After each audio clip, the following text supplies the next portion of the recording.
கோவை பெரியநாயக்கன்பாளையம் அருகே உள்ள யுனைடெட் கல்லூரியில் பள்ளி மாணவ மாணவிகள் மாதிரி பாராளுமன்றத்தை நடத்தி காட்டி அசத்தினர். பதவியேற்பு முதல் விவாதம், சட்டம் இயற்றுதல், வாக்கெடுப்பு, வெளிநடப்பு என பாராளுமன்ற நடவடிக்கைகளை தத்ரூபமாக நடத்தி காட்டினர். கோவை பெரியநாயக்கன்பாளையம் அருகே உள்ள யுனைடெட் கல்லூரியில் யுனைடெட் பப்ளிக் பள்ளி மாணவ மாணவிகள் மாக் பார்லிமெண்ட் என்ற தலைப்பில் மாதிரி பாராளுமன்றம் நடத்தினர். இதன் தொடக்க விழா நிகழ்வில் தி யுனைடெட் பப்ளிக் பள்ளியின் செயலாளரும் யுனைடெட் தொழில்நுட்ப கல்லூரியின் முதல்வருமான முனைவர் மைதிலி சண்முகம் தலைமை தாங்கினார். பேண்ட் வாத்தியம் முழங்க அழைத்து வரப்பட்ட சிறப்பு விருந்தினர் சிந்தியா டேனியல் தேசிய கொடியை ஏற்றி வைத்தார். தொடர்ந்து கல்லூரி முதல்வர், சிறப்பு விருந்தினர் மற்றும் ஆசிரியர், மாணவர்கள் குத்துவிளக்கேற்றி நிகழ்ச்சியை தொடங்கி வைத்தனர்.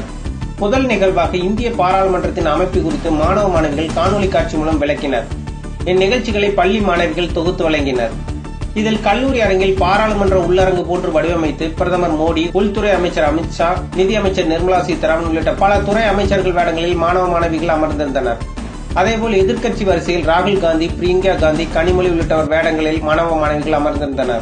பாராளுமன்ற தொடக்க நிகழ்வாக சபாநாயகர் ஓம் பிர்லா வந்தவுடன் தேசிய கீதம் பாடப்பட்டது. அதைத் தொடர்ந்து மறைந்த முன்னாள் பிரதமர் மன்மோகன் சிங் உள்ளிட்ட தலைவர்கள் மறைவுக்கு மௌன அஞ்சலி செலுத்தினர். தொடர்ந்து தேசிய அளவில் சாதனைகள் புரிந்தவர்களுக்கு பாராட்டுகள் தெரிவிக்கப்பட்டது. அதைத் தொடர்ந்து பாராளுமன்றத்திற்கு புதிதாக தேர்ந்தெடுக்கப்பட்ட உறுப்பினர்களான கனிமொழி, பிரியங்கா காந்தி உள்ளிட்டோர் தங்களது தாய்மொழியில் பதவி பிரமாணம் மற்றும் ரகசிய காப்பு பிரமாணம் எடுத்துக் கொண்டனர். தொடர்ந்து மத்திய அரசு சார்பில் கொண்டுவரப்பட்டுள்ள புதிய கல்விக் கொள்கை குறித்து காரசார விவாதம் நடைபெற்றது. மேலும் கேள்வி நேரத்தில் உறுப்பினர்களின் கேள்விகளுக்கு அந்தந்த துறை அமைச்சர்கள் பதிலளித்தனர். தொடர்ந்து புதிய சட்டங்கள் இயற்றப்பட்டு வாக்கெடுப்பு நடத்தப்பட்டு நிறைவேற்றப்பட்டன.